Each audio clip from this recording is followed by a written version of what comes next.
საქართველოს ეკონომიკაზე საუბრით ვაგრძელებთ. საქმიან დილას მით უმეტეს ვიცით უკვე და გვაქვს მონაცემები 9 თვის იმპორტ-ექსპორტის მაჩვენებლებისა.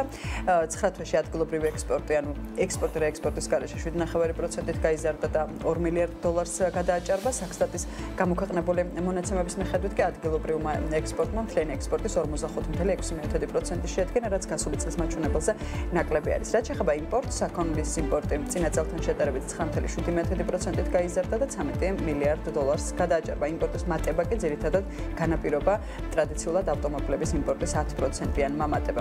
აქვე თუ გაინტერესებთ ფულადი გზავნილების 9 თვის დათვლებით, გალტენთაგარტმა ფულადი გზავნილების 2025 წლის პროგნოზის ზრდის მიმართულებით განაახლა და სენიციო ბანკის კვირის მიმოხილვაში წერია, რომ 9 თვის ფაქტობრივი მონაცემებიდან გამომდინარე ჩვენი განახლებული პროგნოზით ფულადი გზავნილები $3 მილიარდ 600 მილიონ მიაღწევს. მიმდინარე წელს წინა პროგნოზი იყო $3 მილიარდ 500 მილიონი ამერიკული დოლარი. სების მიხედვითვე 2025 წლის სექტემბერში ფულადი გზავნილები წლიურად არის 12.1%-ით გაზრდილი 317 მილიონ ამერიკულ დოლარამდე წინა თვის წლიური 10.7%-იანი ზრდის შემდეგ.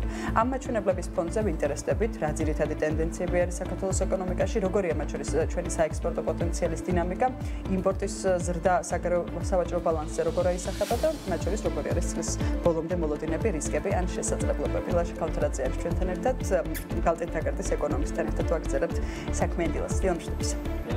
დილამშვიდობისა. ბატონაშა. რა სადროდის რო არის ხოლმე კითხვა ხო იცი. რა დაგრჩათ სათქმელი ამ შესავლის შემდეგ, ყველაზე მეტად მეც კი მაინტერესებს ნინის მიმოხილვის შემდეგ რა შეიძლება იყოს გამოკვეთილი, ალბათ რითაც გააკეთა შეჯამება. ჩემი აზრით ფაქტოლოგიური მასალა არის მიმოხილვაც გააკეთა.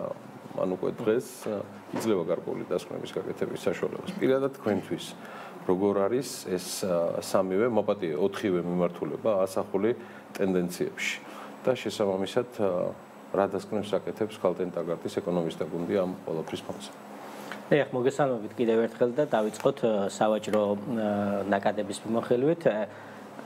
ივლისი აგვისტოში შემცირებული იყო ექსპორტი და სექტემბერში ჩვენ დავინახეთ 14.2%-იანი ზრდა და თუ მოცულობაში შევხედავთ 703 მილიონი იყო, რაც ყოველთვიურ ჭრილში რეკორდული მაჩვენებელი არის. ანუ 703 მილიონი წინა მიმდინარე წლის წინა თვეებში, გასული წლების წინა თვეებში არ დაფიქსირებულა ესეთი ზრდა. ამ ზრდის ძირითადი განმაპირობებელი სექტემბერში იყო ადგილობრივი ექსპორტის ზრდა. რეექსპორტის კატეგორიაც გაზრდილი იყო, თუმცა მცირედი 1%-იანი ზრდა იყო და ძირითადად აქ ძვირფასი ლითონები და სპილენძის ზრდამ განაპირობა ის 1%-იანი ზრდა. რაც შეეხება ადგილობრივში უკვე ფერაშინადნებების ზრდა იყო, სპირტიანი სასმელები, აქ იყო მაგათ ღვინო გაიზარდა და ასე შემდეგ, ხო? აი ეს კატეგორიები, რაც ადგილობრივად იწარმოება, ამაში ვხედავდით ჩვენ ზრდას. ეხლა ეს ტენდენცია რას გვაძლევს წლიურ ჭრილში ჩვენ ასე ვთქვათ ვინარჩუნებთ ასე ვთქვათ მაღალ ზრდის ტემპს 2025 წელს ჩვენ ვფიქრობთ რომ დაახლოებით ესე 6-7%-ის ფარგლებში იქნება წლიურად საქონლის ექსპორტის ზრდა. რაც შეეხება იმპორტში ჩვენ ასე ვთქვათ ხედავთ შემცირება, სექტემბერში იყო შემცირება, მაგრამ ეს იყო მცირედი და მოცულობით მაინც საკმაოდ მაღალი არის ასე ვთქვათ იმპორტი და იმპორტიც ასე ვთქვათ ის დინამიკა რაც ჰქონდა ეს შენარჩუნებული იქნება წლის ბოლომდე. მთლიანობაში ჩვენ ასე ვთქვათ ჩვენი შეფასება არის რომ სავაჭრო ბალანსის კონტრიბუცია ეკონომიკურ ზრდაში მაინც უარყოფითი იქნება წლიურ ჭრილში. მეორე კვარტალში პოზიტიური იყო, მაგრამ პირველ ნახევარი მაინც უარყოფითი არის და ვფიქრობთ რომ ეს იქნება შენარჩუნებული წლიურ ჭრილში. თავად მოცულობები 9 თვის მოცულობები საკმაოდ მაღალი არის, 5.2 მილიარდი არის ექსპორტის მოცულობა, 3.3 მილიარდი არის იმპორტის მოცულობა და ის რომ ბოლო თვეებში ექსპორტი იზრდება და ან ექსპორტი ნაკლებად მცირდება ვიდრე იმპორტი, სავაჭრო ბალანსის გაუმჯობესებას ხედავს და სექტემბერშიც ეს იყო 11% 20%-იანი გაუმჯობესება იყო. ნუ ეს არის ერთ-ერთი არხი სავალუტო ნაკადების, მეორე არხი არის ფულადი გზავნილები, რომელიც მარტიდან ზრდა დაიწყო და მაისიდან ორნიშნა ზრდის ტემპი არის 300 მილიონს გადაცდა, 300-დან ივლისისთვე იყო თუ ივნისისთვე 340 მილიონამდე იყო ასე ვთქვათ შემოსული ფულადი გზავნილები. ფიქრობთ რომ აი ეს ტენდენციაც შენარჩუნებული იქნება წლის ბოლომდე და ის რომ 9 თვის მონაცემი საკმაოდ პოზიტიური არის, ანუ მოსალოდნელზე მაღალი ზრდა დაფიქსირდა. შესაბამისად ჩვენ მოგიწია ასე ვთქვათ პროგნოზის გადახედვა ზრდის მიმართულებით. ეკონომიკური ზრდის? არა, თვითონ ფულადი გზავნილები 3.6 მილიარდს ველოდებით წლიურ ჭრილში. მიმდინარე 9 თვეში არის 2.7 მილიარდი. ნუ ესეც ერთ-ერთი, რა თქმა უნდა, მნიშვნელოვანი წყარო არის. ამის ზრდის ტემპს განაპირობებს ევროკავშირიდან ფულადი გზავნილების ზრდა, ის რომ ევრო-დოლართან მიმართებაში გამყარებული არის, ეს ერთ-ერთი განმაპირობებელი არის, რომლითაც ევროკავშირიდან ფულადი გზავნილების ზრდის ტემპი მაღალი არის, 12% იყო სექტემბერში. ასევე მზარდი არის ამერიკიდან, ისრაელიდან და სხვა ბაზრებიდან გზავნილები. შემდეგი წყარო სავალუტო ნაკადებისა ეს არის ტურისტული ნაკადები, ხო, ტურიზმიდან მიღებული შემოსავლები.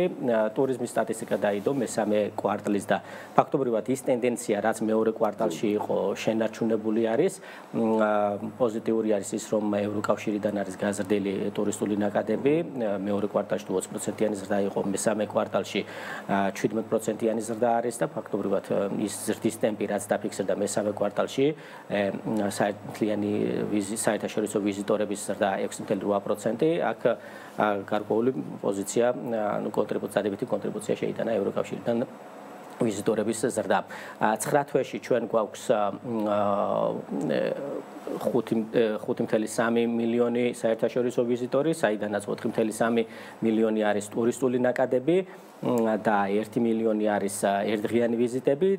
ფაქტობრივად აი ამ 9 თვის ტენდენციიდან გამომდინარე, ჩვენ ვფიქრობთ, რომ წლიურ ჭრილში ჩვენ 2025 წელს მივიღებთ უმასპინძლებთ 6.8 მილიონ საერთაშორისო ვიზიტორს, საიდანაც 5.5 მილიონამდე იქნება ტურისტული ვიზიტორი და ერთდღიანი ვიზიტორი იქნება 1.3 მილიონი.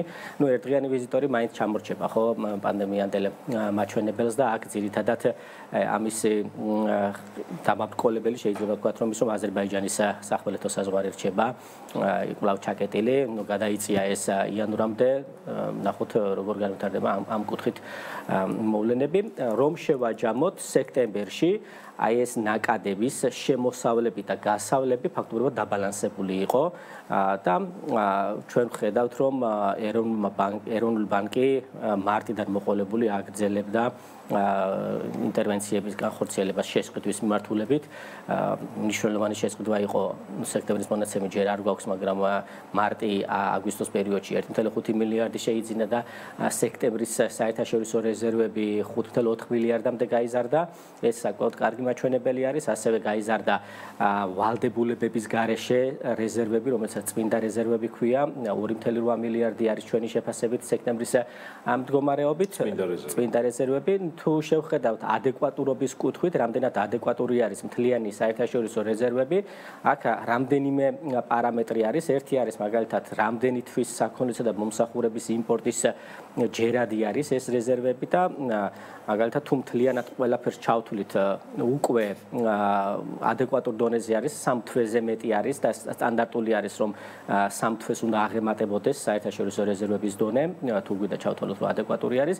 თუ რეექსპორტის კატეგორიებს გამოვრიცხავთ, აქ შეგვიძლია მაგალითად ერთ-ერთი მსხვილი რეექსპორტის კატეგორია ავტომობილები გამოვრიცხავთ და ისე შევხედოთ, მაშინ 3.7 თვის იმპორტის ჯერადი არის. ეს არის ერთი მაჩვენებელი. არის მეორე, ასე ვთქვათ, ინდიკატორი, რომელსაც საერთაშორისო სავალუტო ფონდი ასე ვთქვათ უყურებს, საერთაშორისო რეზერვები რამდენად ადეკვატური არის.